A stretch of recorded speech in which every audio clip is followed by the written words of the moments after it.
GAC Ion S Max. Bu elektromobilni Xitoyda taksilarning qiroli deyshadi. Bugungi obzorimizda biz sizlar bilan bu elektromobilning imkoniyatlari, unda qanday funksiyalar borligini ko'rib chiqamiz va umuman olganda to'liq obzor qilamiz. Qani, ketdik.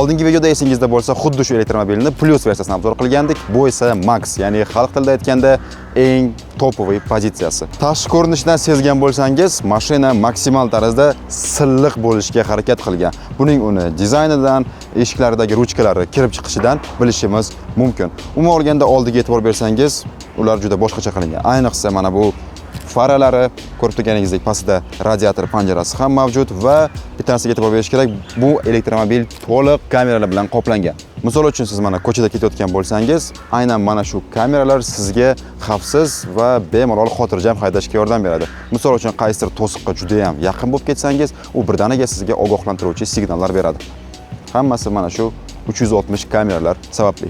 Orqa tarafiga ham e'tibor bersangiz, xuddi shunaqa. Mana bu uzluksiz qilingan LED panel juda chiroyli va stilli ko'rinadi.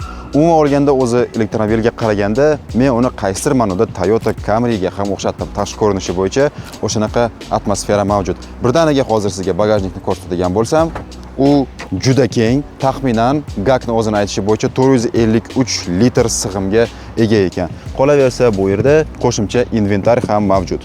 O'ng tarafda esa tezkor quvvatlash portini ko'rishimiz mumkin. Shaxsan o'zimiz quvvatlashga qo'yib, tekshirib ko'rdik.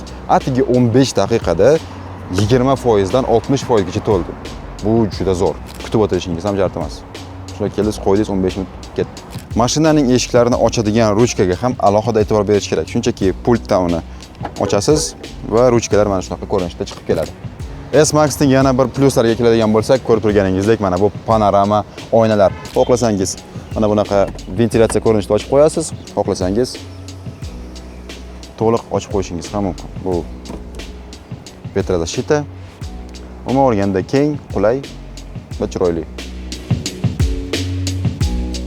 Keling o'zi umuman olganda avtomobilning texnik qismiga bir to'xtalib o'tamiz.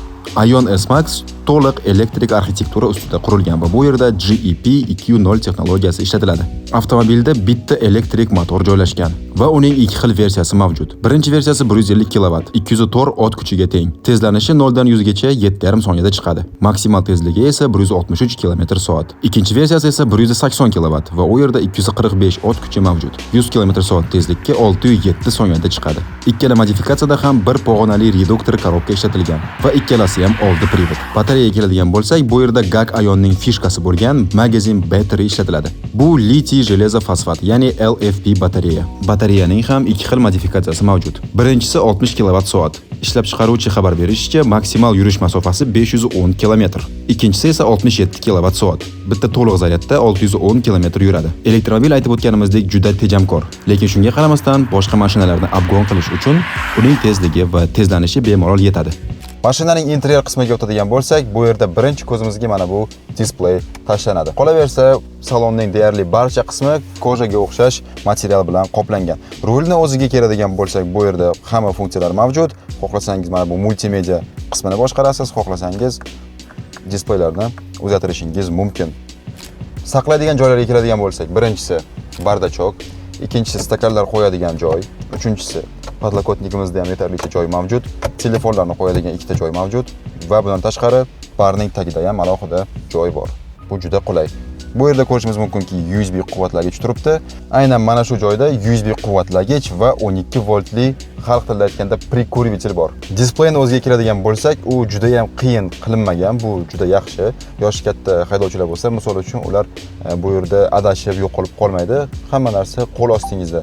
Misol uchun mana musiqa qo'yish kerak bo'lsa, musiqa, 360 kamerani yoqish kerak bo'lsa, mana 360 kamera ham bu yerda ko'rishingiz mumkin. Rejimlar ham aynan shu displeydan tanlanadi. Bu yerda 3 xil rejim bor.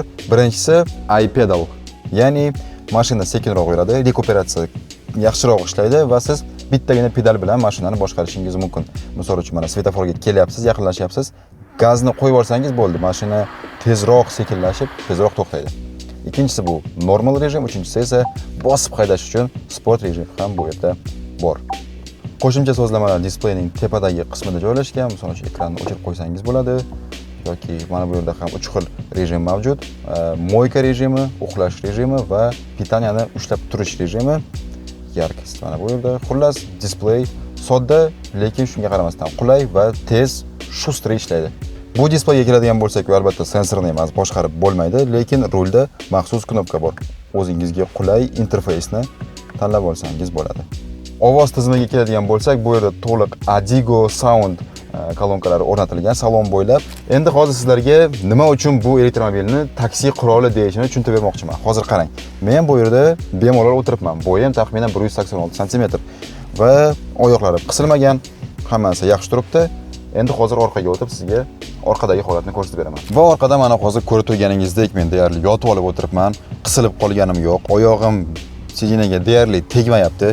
Bunaqasiga o'tirsam 4 ta barmoqli joy bor mana va 3 kishi bu yerda menimcha bemalol qisilmasdan ketadi. Chunki bu elektromobilning bag'ri keng. G'ildiraklarga keladigan bo'lsak, bu yerda ham ko'rib turganingizdek mana shunaqa chiroyli, stilli disklar o'rnatilgan.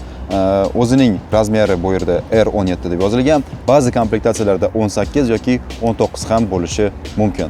Ion S-Max'ning aynan bizdagi versiyasida mana bunaqa elektronli boshqargichlar faqatgina haydovchining o'rindiqlarida mavjud. Passajir qismida esa faqatgina mexanika. E'tibor bersangiz, oxirgi paytlarda ko'plab elektromobillar aynan mana shunaqa private tizimiga o'tib olgan, ya'ni u rulning orqa qismida joylashgan. Xullas, GAC Ion S-Max haqida gapirmoqchi bo'lganlarimiz bugun mana shu edi. Bu elektromobil sizga yoqqan bo'lsa va uni xarid qilmoqchi bo'lsangiz, bemalol Evolution Motors'ga mana shu telefon raqamlari orqali murojaat qilishingiz mumkin.